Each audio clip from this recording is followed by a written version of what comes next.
an organization, we need to have a good relationship with our colleagues to achieve a certain goal. To have a good relationship, one must know and understand the behavior of others, and also one must respect other views and perceptions.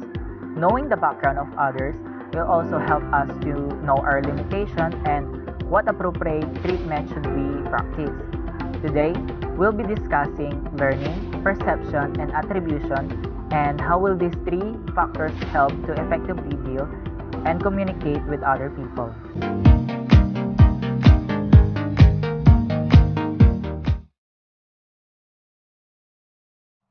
No age, race, or limitation avoid you from learning.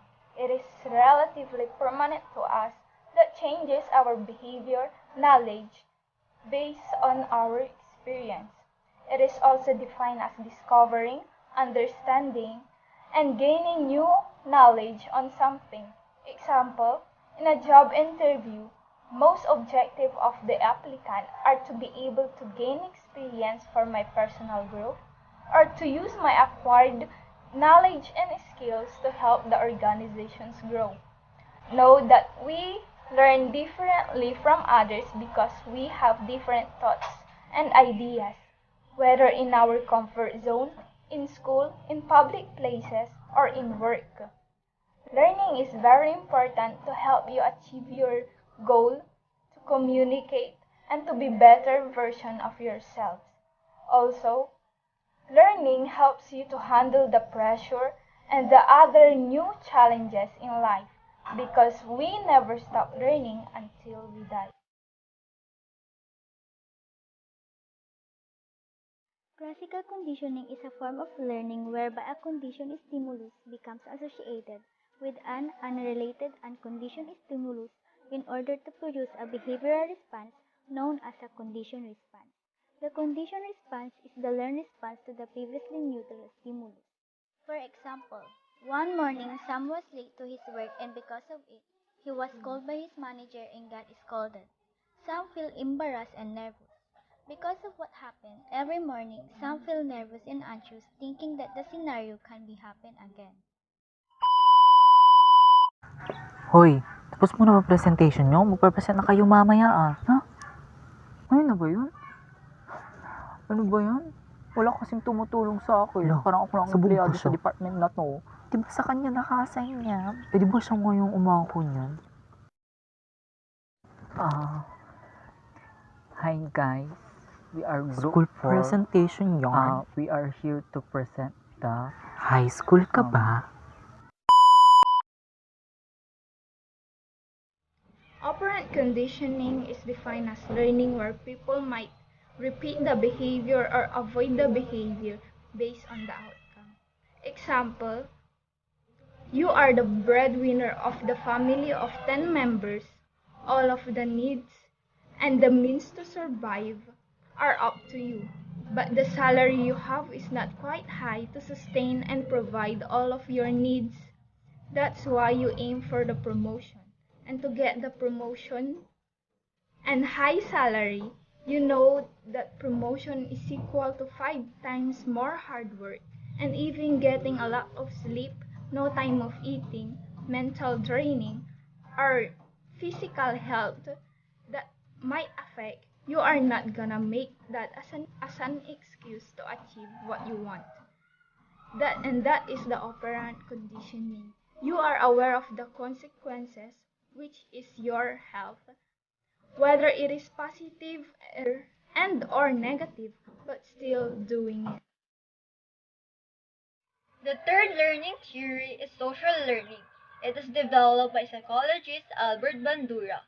Social learning is a cognitive process wherein individuals acquire knowledge and skills through observing the behaviors of other people, recognizing its consequences, and altering the behavior as a result. As we grow up, guidance, simple interaction, and observation of those people who we look up to help us gain knowledge and discover our skills and talents. These people are known as models. They may be our families, friends, teachers, co-employees, or even those people who we watch on TV and social media influencers.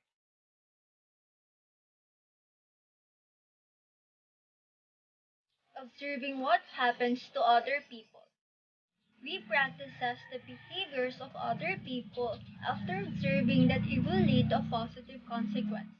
Example, as an employee, we wanted to be recognized of our work and to be promoted at a higher positions.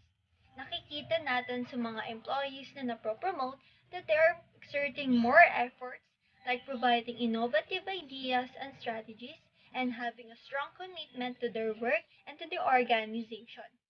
As a result of our observation, it will drive us to perform or practice that good behavior. By being told about something, the head of the organization will provide their employees information about their work practices in the organization. Example, you are a new employee in a restaurant as a cook. May mga nakita kang tools and equipments na hindi ka familiar. The head of the kitchen will provide you necessary instruction and assist you until you are familiar with the functions and ways on how to use those tools and equipments properly. Through direct experience, employees who lack knowledge and skills can undergo their process of development. Example, internship. Sa pagiging intern mo, you are practicing kung ano ba yung mga natutunan mo and improve your skills and knowledge indirectly performing the work with the guidance of other employees and the head of the organization. Perception is the process by which people select, organize, interpret, retrieve, and respond to information from the world around them. In perception, we can be right and we can also be wrong.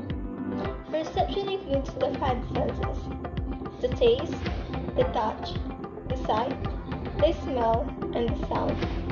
All these five senses play a very important role in our perception, because when we give meanings on our five senses, that is called our perception.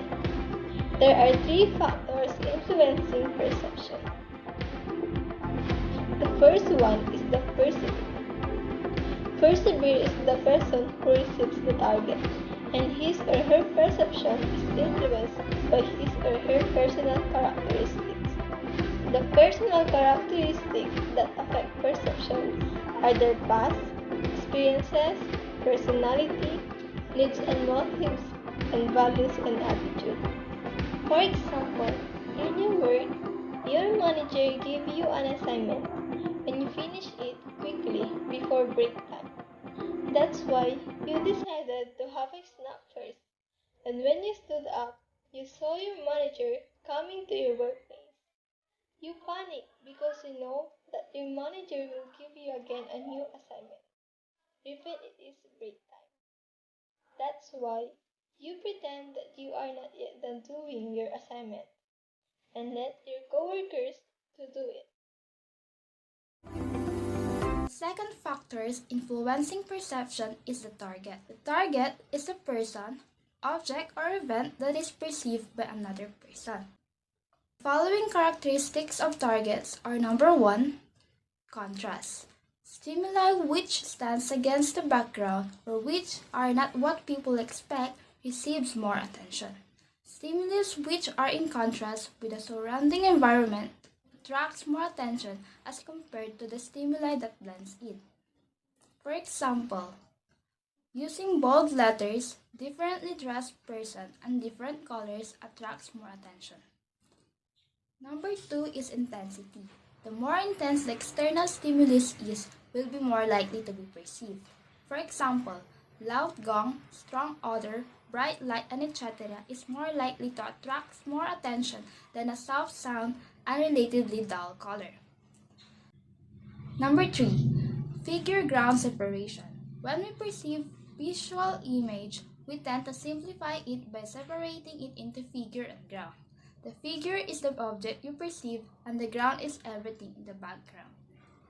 For example, in image, if you saw a white circle above, the circle is the figure and the surrounding black is the background. Number 4, size. The bigger size of stimulus is, the greater the possibility it will be perceived. For example, Larger size letters in books catch more attention of the readers because they tend to read it first before reading the entire text. Number 5. Motion. Moving objects draw more attention as compared to stationary objects. For example, TV commercials get more attention than print advertisement. Number 6. Repetition or novelty. Repeated stimuli gets more attention than a single one, while novelty is the thing that is different or object that if different will be quickly perceived because it does not become hidden in mass.